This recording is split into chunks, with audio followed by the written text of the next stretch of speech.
when you're talking about the greatest of all times and where are they going to have their legacy finish up and all that, Steph's the one out of these guys that's going to have that conversation. He's been called the greatest shooter for the last 3-4 years, but to, add to that and, be in the top 20 all time, top 15 all time, top 10 all time, wherever you want to end up putting him, where does a fourth NBA championship, which ties him with LeBron, a finals MVP, which he does not have yet, what does, in your mind, Ryan, what does that do for Steph's legacy? To me, it would put him really kind of in the spot that I already have him. So if I'm just looking at point guards and you and I did our top 5 point guards list, to me, Steph Curry is already the second best point guard of all time. And some other names that we both threw in that mix were Isaiah Thomas, Oscar Robertson, a guy like John Stockton, too. And to me, if Steph has a fourth ring, which would be 2 more than Isaiah, and if he gets a Finals MVP, which would tie, Isaiah, because Isaiah didn't win both MVPs that the Pistons won, it'd be more rings than obviously Oscar Robertson has as well. I just think it's inarguable at that point that he'd be the second greatest point guard of all time, and he'd be the second best winner that we've ever had at point guard of all time. Because then you have, Magic Johnson, who has 5, and I'm sure whoever Bill Russell's point guard was probably has about 8, but we're not talking about him. We're talking about guys who are actually in the conversation of throw out Bob Cousy, JJ Redick, just like a plumber. So throw out Bob Cousy, didn't win nothing until Bill Russell came there. So, those are the class of guys that we're talking about. And, to me, Steph's already number 2, but I don't see how this wouldn't make it inarguable if he was number 2. And then where you start ranking him on the all-time list, I don't know exactly what number. I've heard people say 10, but, 10's a very short list, and it gets filled up very, very fast. Mm-hmm. And then just start, who are you taking out? Are you taking out a guy like Larry Bird who has 3 titles, and then if Steph gets a 4th, or he taking out, Shaq, which it seems like absurd if you just think about it. But Steph's probably in that conversation. He's probably on the outside of it to me. And then I think you start looking at where he ranks generation-wise. He's not going to rank ahead of LeBron, obviously. But then he could very well be number 2. He could surpass Durant if you don't think he surpassed Durant already, because then he would have led 2 teams, not on his own, but he would have led 2 teams as the best player to NBA championship without having a stacked team, right? Durant obviously had to team up with Steph and Clay and Draymond to win his 2. Wasn't able to get it done in Oklahoma City, hasn't been able to get it done in Brooklyn yet, and of course time will tell as that goes on if that's going to end up happening. But Steph will have led, the most impressive dynasty of his era, which I think counts for something. And then he'll have 4 titles, 2 as the best player on a championship team that's not a super team, if that makes sense. Because Durant obviously won it as the best player, but he had a super team in Durant's talent. He's still probably a better individual talent than Steph Curry is. But if Steph gets this 4th ring, and then if he gets the Finals MVP with it, I think you really have to start looking at him as somebody that you'd rather have on your team than Kevin Durant. So let's talk about that super team thing, because the only thing that differentiates what you're saying as far as a super team was whether or not Kevin Durant was on that team. So what made it a super team for you? Was it just adding Kevin Durant to a team that was organically made for the most part, as far as the stars were concerned? Or what differentiates it's having from not? It's having 2 of the best 15 players of all time, and already having a championship team, adding Kevin Durant to it. Okay. It's 4 Hall of Famers on one team, essentially. Right. I hear you. It's funny because when we talk about the super teams, every team we talk about with super teams have been teams that have not been made through the draft. They've been made by adding pieces. So the Heatles, where you added LeBron James and Chris Bosh to Dwayne Wade's team.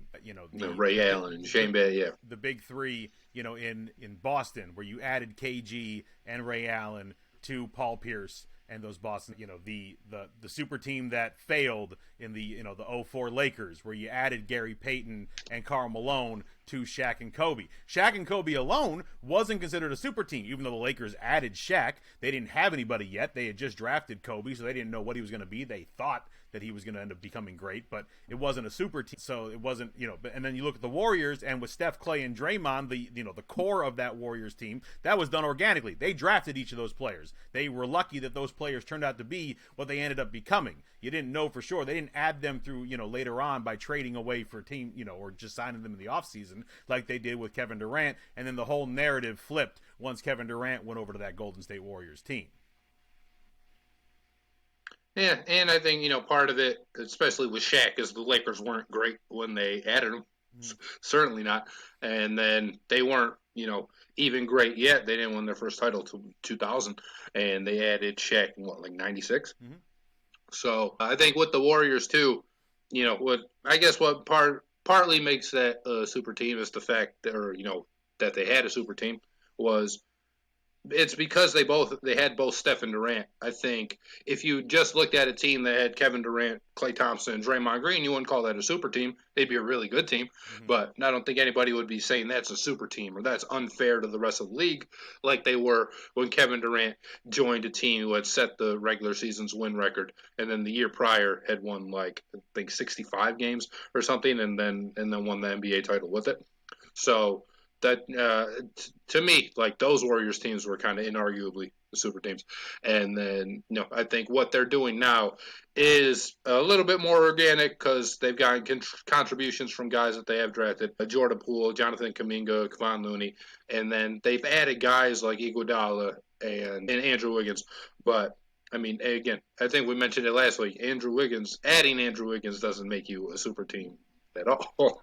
No, even though you've added or something even close to it.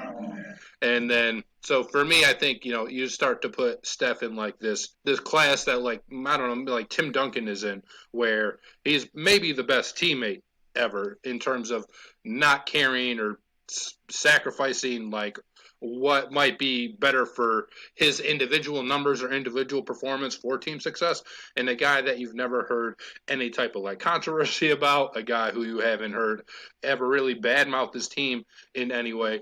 And I think him and Duncan are probably the only two guys that we can ever say that about. And then if Steph gets 4 rings, that'll be close to what Duncan has with 5.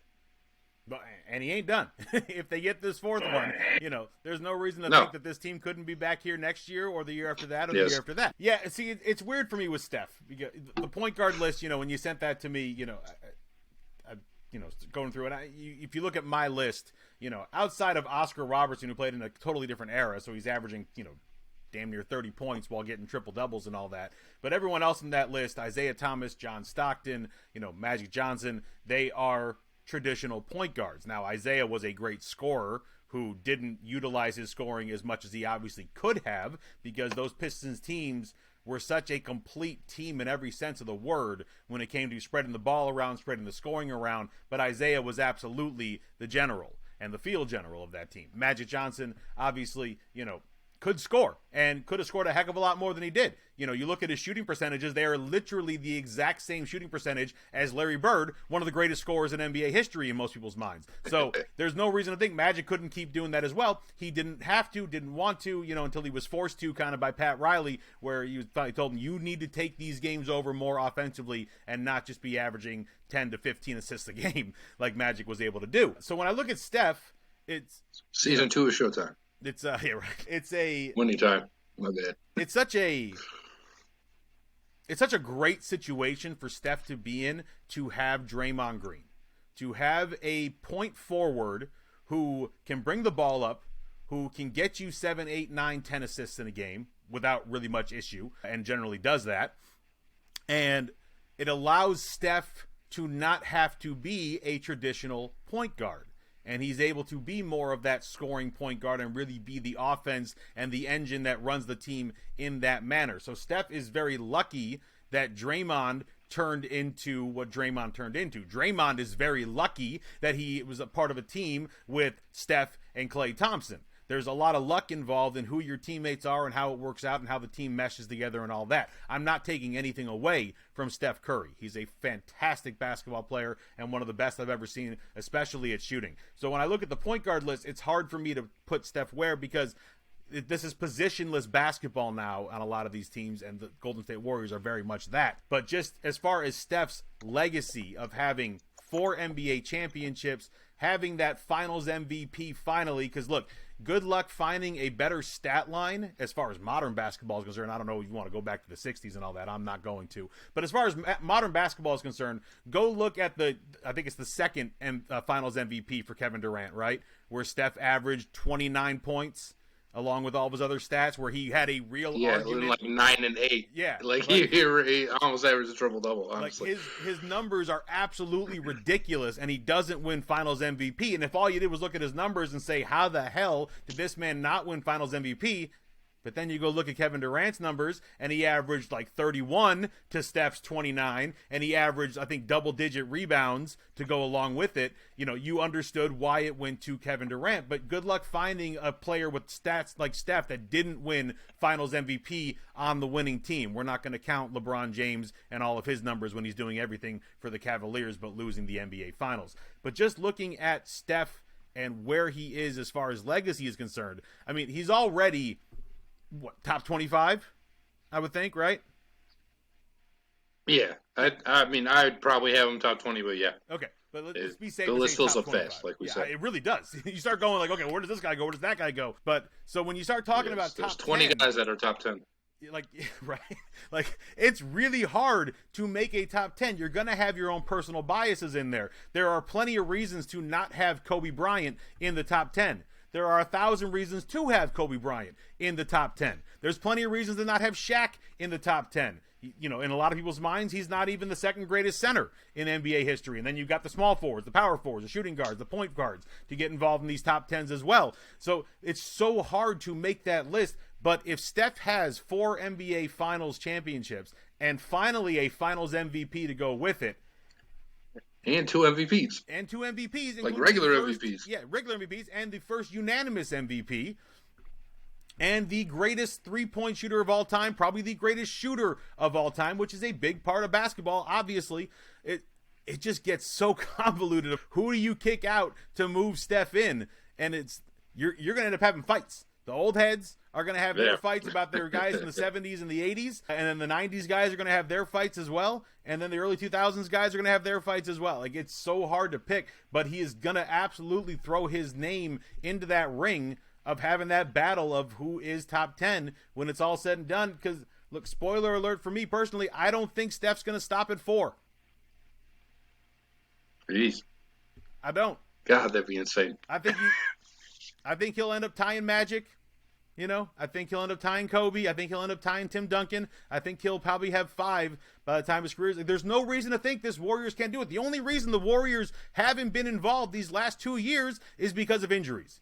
So if they can stay healthy going forward, Steph's not that old. Klay's not that old. Draymond's not that old.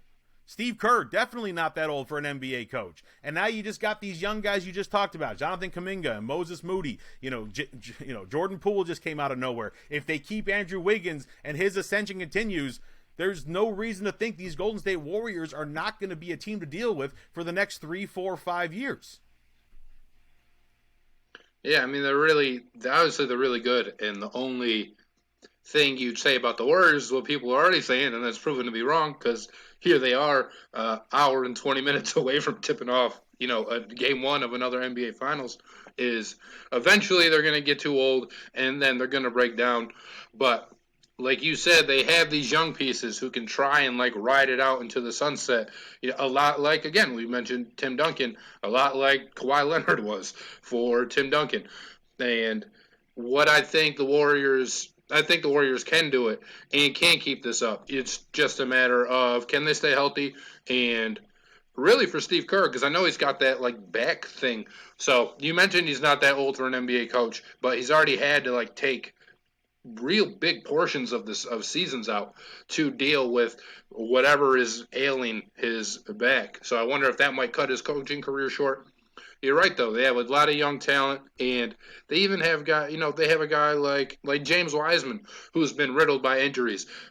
Is still a chance he could pop. I'm not calling it. I'm not saying he's going to be the next, DeAndre Ayton or Amari Stoudemire or whatever. But like, like he's still the books yet to be written on him, and that's another guy that the Warriors can, utilize, whether it's on the court or if he shows them something this next year, he's a potential trade asset. They still have like Wiggins' big contract. They have their 2 young guys. So even if they wanted to ride it out with all these young pieces, or if they saw an opportunity next year for a star to come available, and they're like, oh, like there's Bradley Beal, or maybe someone even a little bit better than Bradley Beal, because Beal's going to be making, I think, like $50 million a year, and the Warriors might not want to pay him all that money.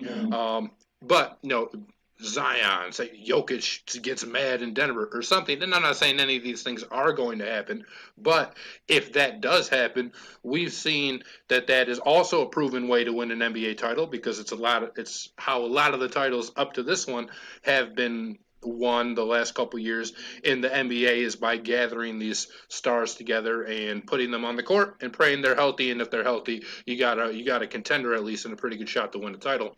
And the Warriors can really go whatever way they want to go. It's an excellent spot for them to be in. And, I don't know that the over-under, if they get like this title, is, one more, right? Would you go under? Would you go over? Would you go under? I don't know. But they're certainly, this, again, is certainly not a swan song for them. This isn't their last fight, and I expect them to be contending for more titles, definitely in the next few years, while they still have their 3 core, and then as their young players continue to grow. Ryan, what was the first nickname of the first Warriors championship team of this group? You remember? It was on their shirts. It was a slogan they had. No, strength in numbers. Okay, and who did Steve Kerr really learn coaching from? It was Greg Popovich. Now, the San Antonio Spurs were relevant in the NBA from 1994 until these last couple years, where it kind of came to an end. Now, they got lucky. David Robinson got hurt in 1996, and the Spurs were terrible. And they ended up with the number 1 pick, and they added Tim Duncan. That certainly helps. But from there, it started about adding pieces. You added Tony Parker. You added Manu Ginobili. You added Boris Diaw. You added all these guys, and then you end up adding Kawhi Leonard. Jackson, right. But it was finding the guys that were going to fill all the holes. It was a strength in numbers approach, and that's where Steve Kerr has kind of learned this from.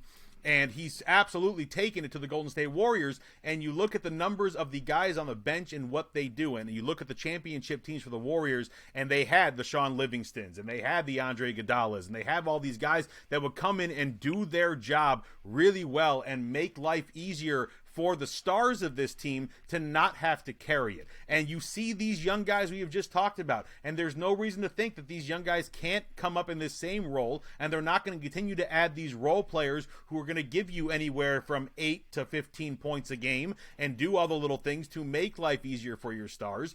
And yeah, I understand Steve Kerr's got some back issues. Phil Jackson had hip issues forever. They gave him a bigger chair and all that. You can do the same thing for Steve Kerr. Give the man a recliner if you have to. Let him sit back and relax half the game. I don't know. But there's just so much good going for the Golden State Warriors. Man on a mission, I'ma get it. You know I be on a way. Yeah.